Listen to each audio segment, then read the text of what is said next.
Amen. I'm really excited to get to introduce you to a friend. Jeremy Courtney is someone who is here all the way from Iraq to join us today. He is someone who is living on the front lines, someone who has an extremely inspiring story. I can't wait for you to hear it, so let's welcome Jeremy.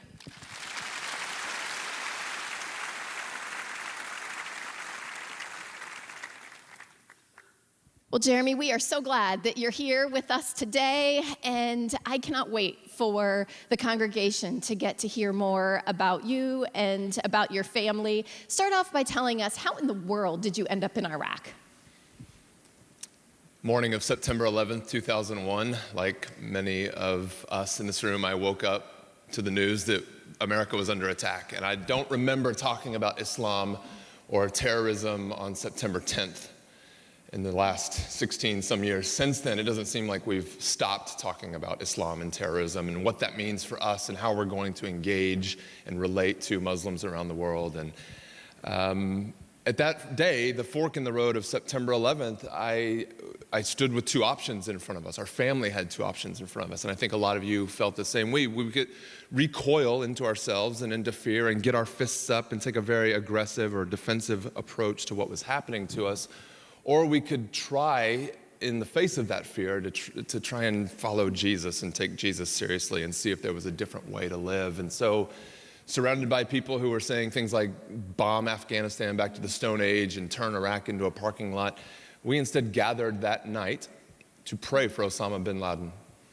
And I think there was just something about that defiance in the face of fear, that slight turning of our head, turning of our face toward a potentially more loving way forward, that ultimately over the next couple of years landed us in Iraq in the middle of the war, trying again just kind of one small step after another to take Jesus seriously. And it was that slight turning of the head to pray for Osama bin Laden that ultimately, I think, landed us in Iraq a couple of years later. Wow. And your wife was okay with this. Your wife actually wanted to move to Iraq. Please, my wife is the driving force of this. This is her, is that right? Yes, I actually went into Iraq in the middle of the war and found myself surrounded by a situation I'd never seen before. I mean, this was a scouting trip, a vision trip of sorts. And so I'm with a friend who's kind of showing me the ropes. I've got a bulletproof vest on. We've got snipers and sentries on the wall protecting us in this small little neighborhood inside a contested, conflict-ridden town. This machine gun preacher guy that I'm with has basically bought off the entire city block and said, "You're going to protect me." And day in and day out, he would bring in these amazing Iraqis who were telling me these stories that I'd never heard before. God was on the move in the middle of conflict in a way that I never imagined. They told me about visions of Jesus. They told me about their lives being transformed. They told me about healing. And I'd sit with them and hear their amazing testimonies. My life was boring outside of what was going on there. And I thought, this is so full of life. Never mind the bombs and the bullets. God is at work here. We've got to move here. And then I'd leave these little living room conversations we were having and go outside and see the bombs falling in the distance and feel the heat of an explosion on my face and see the snipers on the walls protecting us, and thought, this is insane. We can never move here. Went back out of Iraq to my home in Istanbul at that time. My wife was waiting up for me at 3 a.m. and she said, "So you've been incommunicado in the war zone for a week now. What's the story? Are we moving to Iraq or not?" And I said, "It was amazing. God is on the move, you'll never believe it," and we couldn't possibly move there. I mean, 125-degree heat, no running water, no electricity, bombs. We had a 1-year-old baby girl. We couldn't possibly move there. And she said, "Okay, thank you for your trip report. We've been praying while you've been gone, and we're moving to Iraq." That's awesome. So you have 2 children now. What is it like for your kids growing up there? Well, it's home for them. It's really all they've ever known. This place that you guys have here, we're American, but this place that you guys have here is like all candy and Disneyland to them. This is not normal life. This is the place we come for vacation, place we come to see the cousins, but Iraq is home. That's where they've been raised, that's where their friends are. They actually feel very uncomfortable here sometimes. They feel a level of suspicion about their friends, their Muslim friends. They feel a level of bigotry about people who have darker skin than they do when they're here that they don't understand. They've been kind of inoculated, or it's foreign to them, some of the bigotry and the suspicion that they sense when we're here. The political environment is foreign to them, and so they actually feel very uncomfortable here a lot of times. And they're like, I just want to go be with our Muslim friends, and I don't know why America seems to hate them so much. So they're kind of trying to navigate that space, I think, right now as they grow up. It's truly home for them. Yeah. So when your wife got her way and you moved to Iraq, then you told me a story about a gentleman that you ran into in a coffee shop. And he told you about a little girl who needed a heart surgery. Tell us what happened. Yeah, so we're in Iraq in the middle of the war, and I'm working every day on my laptop at this little hotel cafe, and the chai guy approaches me and sets down my cup of tea and says, "Can I ask you a favor?"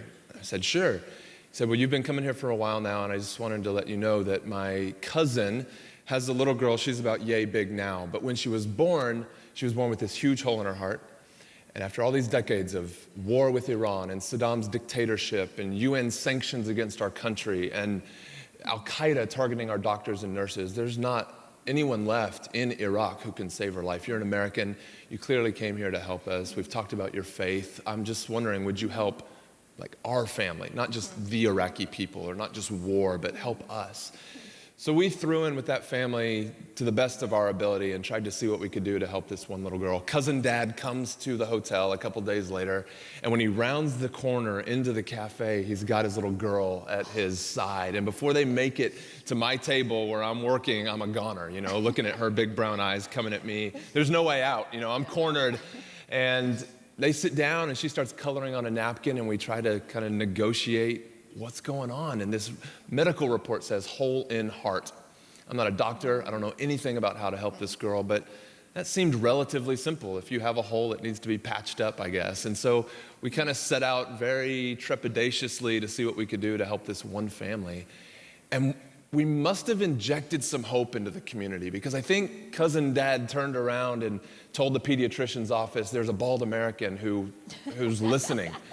And my phone started to blow up with calls, and taxi drivers started to bring strangers to my front gate, and they'd just shove their babies in front of my face and say, "Hello, mister, you help baby," And it was just amazing kind of moment where hope had arrived on the scene. We were so naive, we had no idea what we were doing, and that was actually the recipe for success, for hope at least in some ways. So you went down this whole path of helping with heart surgeries, but then a turn came. ISIS entered into Iraq and bombed Fallujah. You ended up being in the midst of devastation that still continues in many areas today. And we've got some images of what it was like and really what you still experience in the areas where you go. What's it like to walk through a situation like this? Well, after meeting that first little girl who needed a heart surgery, we weren't an organization at that point. And we were surrounded by people who had this general posture of shoot first, ask questions later. Whether military or militia or Al-Qaeda, everyone was trying to protect themselves. And everyone was operating primarily from a place of fear. Fear was driving the bus in a lot of ways. And as a follower of Jesus, I was trying to figure out, is that what I want to do? Is that who we want to be as a family? We want to let fear be in the driver's seat of everything? Is shoot first, ask questions later really the way to be in the face of Al-Qaeda, in the face of war, in the face of all these things? I didn't know the answer, but again, kind of naively, we just said, what if we try to love first and ask questions later? What if we try to be the people who, instead of like, get you before you get me, what if we dare to love you before you do anything to love me? And that's gotten us into a lot of holy trouble over the years. When ISIS then sprung up from inside Iraq, we were not powerless. We were not agency-less. We had agency over what was going to happen next in some ways, because we had chosen that path. We had chosen to be a group of people who would dare to love into hard situations. So ISIS comes on the scene, overruns the city of Mosul like we saw in Carlos's video before. This is a little town called Sinjar, which is really ground zero for a group of ethnic religious people called the Yazidi people. And I mean, you walk in now and walk, this is a neighborhood, this is an entire neighborhood with multi-story houses that have just been blown up, either from airstrikes from above against ISIS or ISIS's own explosions from inside the town seeking to wipe out this people. And it's a devastating scene to see a little plush toy in a kid's living room right next to a family photo album, right next to the dinner table that's still completely intact, miraculously. You can just imagine these families having been here. So when we ask questions like, why are they trying to leave their country? Why do they want to come here? Why aren't they fighting for their homeland? Take a walk.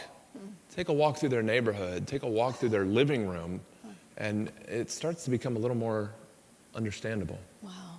And in your world, then, your work began to change as well, going from focused on heart surgeries to suddenly the people around you were in need of food and shelter and safety. We've got this image of this little boy that just shows what was around you and how people were suffering. How did your work change at that point? For about 8 years, we were focused on these kids who needed heart surgery, and then ISIS comes on the scene, overruns about a third of Iraq. It seemed like everyone was headed for the doors. I mean, if you had money to get out, you got out. Oil companies were pulling out all their workers. Aid organizations were actually leaving. Missionaries were leaving. We weren't new on the scene. We weren't itinerant people who worked on 6-month contracts and then came back home. We hadn't just been living in the Philippines working on some other humanitarian crisis. This is home. These people have become our people. This isn't a project. It's not even a job. This is like everything to us now. And so I think Newsweek ran a headline cover story that said the end of Iraq and had Iraq on fire. And we said, I don't think that's true. ISIS was marching its way toward Baghdad, consolidating its base in Syria. We took everything we had, all the money, and put it in the middle of the table and said, we're banking on the future of Iraq. And so we pivoted hard from heart surgeries and medical work to trying to be a group of people who, what we've now come to describe as kind of first in, last to leave.